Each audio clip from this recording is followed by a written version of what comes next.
John stopped deadlifting about 2 years ago. Yeah. For a couple of reasons. His lower back was acting up and trying to get the waist to come in a little bit. I don't have to worry about that. I'm not a pro bodybuilder, so I'm going to pull because I haven't pulled for a long time, and I use that kind of as a gauge of strength to see where I'm at. So I'm going to do high rep pulls with chains off the platform. I don't want to go all the way to the floor because of my hip. John's going to do it's like a stiff leg deadlift and a back contraction. It's a hybrid of two different movements. One of them's a stiff leg, one of them's kind of a dead stop row. But that's why we're doing different things. Usually I would do this, but I've had this in my mind for like 3 weeks now. I've had this in my mind for about 10 minutes.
The one thing I like that you said, and I think a lot of people miss, is like, you notice when he talked about he's going to do an incline, but he wants to train more upper pecs, so he's actually going to tuck his elbows in. For most people, they keep the elbow angle, like the abduction angle, the same. Yeah, and it goes right across the anterior delt. Right here. Right? So it's like he knows where his pec, like inserts that lateral lip of the bicipital groove. He knows where that is for him, and he knows how to just, just put tension across that. Where out here, it's just like, it's all his anterior delt. I think people get lost, like incline upper pec. It's like, well, maybe decline upper pec. Depends on kind of your shape and size. That's right. And a lot of people miss that. And they just hardwire into like, oh, he's doing incline, it's for his upper pec. It's like, well, there's variance. You do flat for your upper pec, depending on where everything's. It's all about the elbows, baby. The back, chest. All right, here we go. Come on now. Let's see it. Here we go. Come on. Come on. 4, 5, 6, 7, 8, 9. Come on. All right. Whoa. Normally that's where I would stop failure on one heavy set to failure. Yeah. Because I couldn't do any more reps. Yeah, no. Was that failure for you? Yeah, I tore my right pec a few years ago, never got surgically reattached. So it's just kind of like, it's hard to delineate what's muscle that I'm feeling good, what's muscle that I'm feeling bad. Yeah.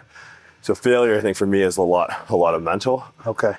So usually you can push the actual like physiological failure further at lighter weights because you don't have that mental like, yep, fuck, this is a bit heavy. Yep, I got you. How do you feel about these? Yeah, not bad. I might throw a band in or something. Actually, I'll probably be able to do those body weight. See how the pack holds up. If I've got my feet out in front of me, it just does something to stabilize everything. Yeah. If I just jump up on there and go, it's kind of hard on my connective tissue. Yeah. But when I throw my feet out, man, I just lock in. My pecs lock in. Yeah. Can you do them that way with your feet out? Try it. Yeah, now just drop in. And don't even come up all the way. Just come up like 3/4 of the way. Right there. You can just lock that in. Yeah. Yeah, I got that. Like, it's almost like you're It's obliques, like tuck your rib cage down or something. Yeah. So first of all, our goal is more this area of your pec, right? So you notice we're not coming down straight like this. It's more of elbows out like that, as opposed to this. See the difference? So this is a lot of delt and tricep, and we're getting our elbows out so we can sink in and drive with this right here. And your feet out in front, it just makes that easier to do. When your feet are out back here, you see how you start to tilt and lean? So it's just a way to really... There's nothing wrong with it. It's just more anterior delt and tricep, that's all. The first time I've done dips since I tore my pec. Tore prepping for the Arnolds in Australia, not 18 months ago. And it's just like, right now it's like getting over the, like being able to do stuff like this. It's not really like a physical victory. Like I know the strength is there. It's like, yeah, I mean, I was 6 months waking up in the middle of the night, dreaming of a bar across my throat.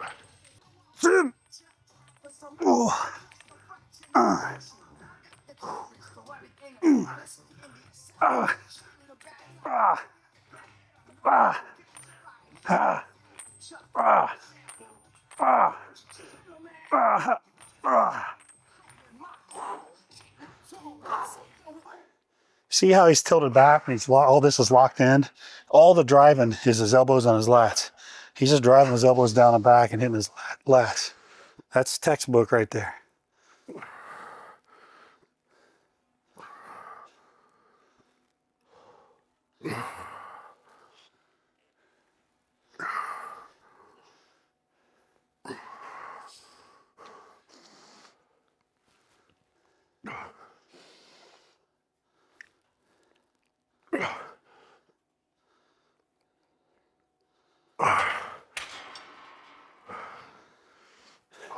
Feel that burning? Yeah. A lot of guys want to like stretch and rest and they go into that full overhead. It takes tension off the lats. So can you internally rotate? You use that intention of internal rotation of the shoulder. Your lat's not the extender of the shoulder. I say semi-supinated. The reason that grip is the way it is, when I start to supinate my hand, I externally rotate my shoulder. That puts the advantage at the lat to extend. And the only reason we really bend the elbow is because the lat gets short, it gets weak. So we start bending the elbow so the distance is less to the lat, so we can overcome where the muscle gets weak and still keep tension as we try and get as short as possible. You know, like that bottom range of the rep, that's where the rep lives, right? In this exercise, it's all driving that elbow down towards the floor. Spend time there, right? Like don't have your tempo be all up here. It's not the point of the exercise. You know, for this one anyways, like for me, and this is like, you can have that, sure, but have your tempo overlay on the intent of the exercise. I mean, I'm trying to really drive those elbows straight down to the floor. Like that's the big key to me. It's just put your body in the right position and drive with your elbow and flex your lats the whole time. I like to do these one arm at a time too. Normally when you have the dual handle, so the angle is side. Yeah. And then when we come down, we sit there and flex for a second. Really, really nail it at the bottom. Those prime handles, those single hand, semi-supinated. Yeah. I think they got them here. I could trade my life for one thing. It's right there. That's living the dream. What is it? Dog's just sitting there watching the world go by. Oh. Yeah. That was just good timing. You got real stage presence. Can't. Yep. But I'm going to turn it. Yep.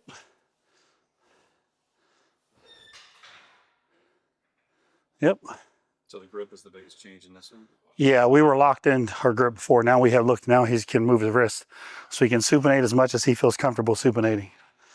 So he can supinate the right amount for his body, right? Instead of Maybe why would somebody include that in there? some people are tighter in the wrists, some people are tighter in their shoulders, some people more flexible.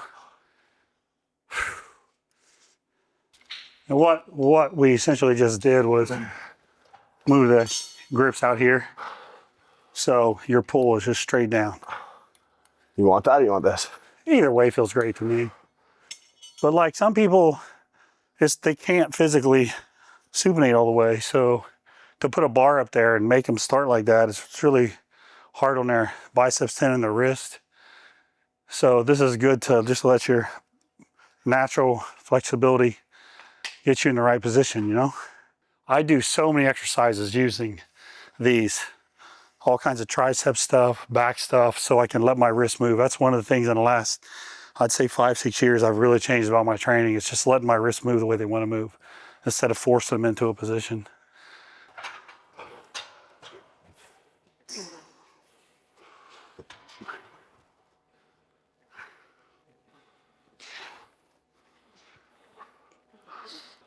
Oh, man.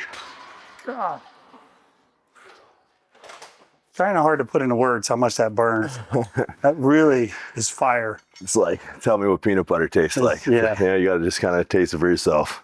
Lock. Nice. Fire, right? Oh, fire. Sometimes it's just those little things, you know?